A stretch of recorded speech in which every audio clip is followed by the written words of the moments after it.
Dans le numéro de décembre, nous mettons en exergue un entretien avec le cardinal Joseph de Kessel, archevêque de Bruxelles et auteur d'un livre paru en début d'année aux éditions Salvator. Nous l'avons interrogé sur la nécessaire transformation de l'Église, sur la relation entre l'Église et une société désormais pluraliste.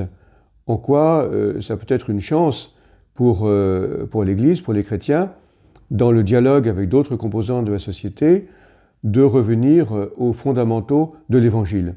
Ce que des événements récents, comme la remise du rapport de la SIAZ en octobre, comme le début du processus synodal dans l'Église, nous oblige à prendre en considération. Un autre élément d'actualité est le procès qui a commencé il y a quelques semaines des attentats de novembre 2015. Il se trouve que cette année, nous commémorons aussi le 20e anniversaire des attentats de septembre 2001 à New York. Et Denis Salas et Sharon Veil nous proposent un examen croisé des manières de faire aux États-Unis et en France. Les États-Unis mettent davantage l'accent sur la guerre contre le terrorisme. En France, on parle plutôt de lutte contre le terrorisme et on défend l'état de droit. Contraste entre les deux cultures juridiques, mais il y a aussi des points communs, des recoupements qu'il est intéressant d'analyser. Et enfin, le troisième article que nous mettons en couverture est sous la plume de Nicolas Rousselier, qui s'interroge sur l'élection présidentielle au suffrage universel, instaurée en France, comme on sait, dans la Ve République, à partir de 1962.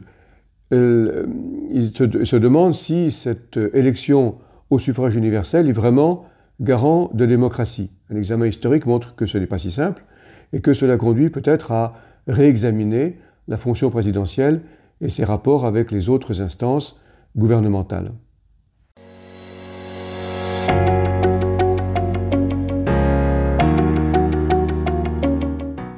Parmi les autres articles, il y a une contribution du général Patrice Sartre, à partir de son expérience du Rwanda, sur la décision politique dans les engagements militaires, quel est le rapport entre instances politiques et instances militaires, en particulier sur cette question très délicate et douloureuse de l'intervention au Rwanda en 1994. Un article de Vanessa Jérôme sur les écologistes dans le contexte de l'élection présidentielle. Un article, nous restons toujours un peu dans le champ politique finalement, d'Alain Cugnot, philosophe, sur le fonctionnement de l'intelligence collective. On a vu que pendant la pandémie, cela a été mis en œuvre et il faut continuer à le faire dans le cadre de la campagne électorale qui s'annonce.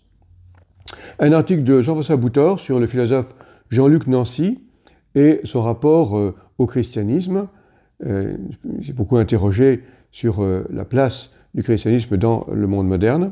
Et enfin, d'Agnès Manoret-O'Neill, qui est chargée de la revue des livres, mais qui, dans ce numéro de décembre, réfléchit sur le thème de la sororité, l'équivalent féminin, on pourrait dire, de la fraternité, un mot qui est encore peu employé, mais qui est en train de prendre de plus en plus d'ampleur.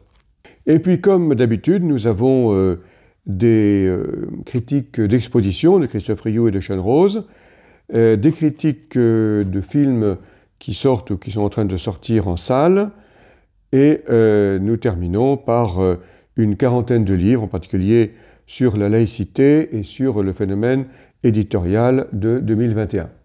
Bonne lecture.